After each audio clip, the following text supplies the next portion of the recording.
It's 11 p.m. Alex decides to get a good night's sleep. He crawls into bed, scrolls through his phone for a bit, and finally drifts off around 1 a.m. He wakes up at 8 a.m., a solid 7 hours. But his head is pounding. His eyes feel sandy. He hits snooze 3 times and stumbles through the morning, needing 2 coffees just to feel human. Now meet Ryan. Ryan finished work late. He got into bed at 2:30 a.m. He woke up at 7:30 a.m., just 5 hours. He gets out of bed, stretches, energized, ready for the day. How is that possible? The answer isn't magic. It's a science-backed system. And by the end of this video, you'll know exactly how to use it. Before we go on, if you've already picked up something valuable from this video, tap like. It tells the algorithm this is worth sharing. And drop a comment with your average sleep hours. I'll use your responses to shape future videos so they hit even harder.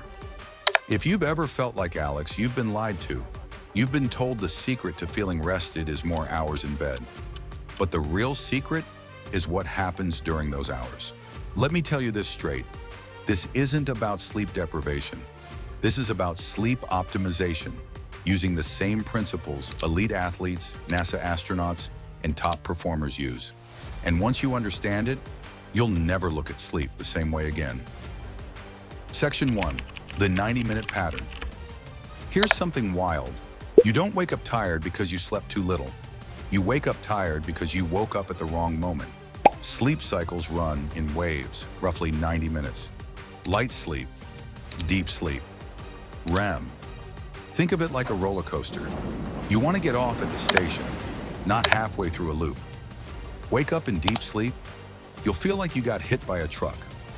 Wake up at the end of a cycle, you'll feel naturally refreshed, even if you slept fewer hours. Let me emphasize this. This is not a motivational quote. This is physiology. A Harvard paper literally says that waking up during deep sleep creates sleep inertia, lasting for hours. So here's the key. Count 3 full 90-minute cycles backward from your wake-up time to find your optimal bedtime. For example, if you want to wake up at 7:30 a.m., 3 cycles, bedtime 2 a.m., this allows you to wake up at the end of a cycle feeling clear and energized, even with fewer hours of sleep. But don't worry, there's more. Because even if you time your cycles perfectly, you can still ruin everything in the hour before bed. Section 2, the power down window. Most people do what Alex did. They scroll, and it destroys sleep quality. Blue light doesn't just hurt your eyes. It suppresses melatonin, the sleep hormone. Your brain sees the light and thinks it's 2 p.m. on a sunny day. Believe me, the science here is overwhelming. There's a paper from the Journal of Clinical Endocrinology that states even 1 hour of bright screen exposure delays melatonin production by up to 90 minutes. Translation: your body wants to sleep, but your brain refuses to enter sleep mode. So you need a 45-minute power down ritual. Nothing fancy. Dim lights, warm lighting, no doom scrolling, low stimulation, a quick stretch, maybe a warm shower. This is how you signal your brain to start shutting down the factory. And here's a trick almost nobody talks about. Use cognitive offloading. Write down any tasks or worries on a notepad. If it's on paper, your brain doesn't keep looping it at night. Let me add something here. 3, 2, 1 rule. Tiny rule that makes a massive difference. 3 hours before bed, no heavy meals. 2 hours before bed, no intense work. 1 hour before bed, no screens. This rule alone can transform your sleep within days. Section 3. Engineering your morning light. Here's another thing the world never taught you. Waking up in darkness isn't natural. It tricks your body into staying half asleep. Your brain needs one thing in the morning: light. Real light. Sunlight shuts off melatonin and kickstarts cortisol, the natural alertness hormone. Let me repeat this. This is the switch that wakes your brain up.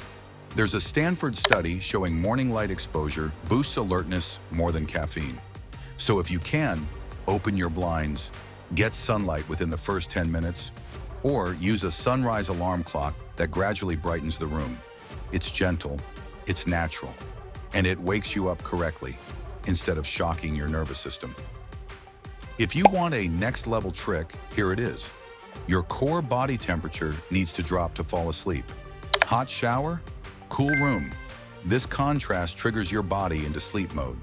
According to Sleep Foundation study, cooling your room by just 1 to 2 degrees can improve sleep quality by up to 30%. Small change, huge payoff. Right before bed, do one small repetitive action. Reading a page, writing a journal line. Stretching for 30 seconds. When done consistently, your brain begins to associate that action with time to sleep. It becomes automatic, like flipping a switch. Okay, let's go back to Alex and Ryan. Alex slept more hours, but slept wrong. Ryan slept fewer hours, but slept correctly. Ryan isn't lucky. He isn't genetically gifted. He's simply using a system that works with his biology, not against it. Tonight, don't just try to sleep early. Try to sleep correctly. Pick one method, just one. Your future, well-rested self is literally waiting on the other side. Remember, stop counting the hours. Start making the hours count.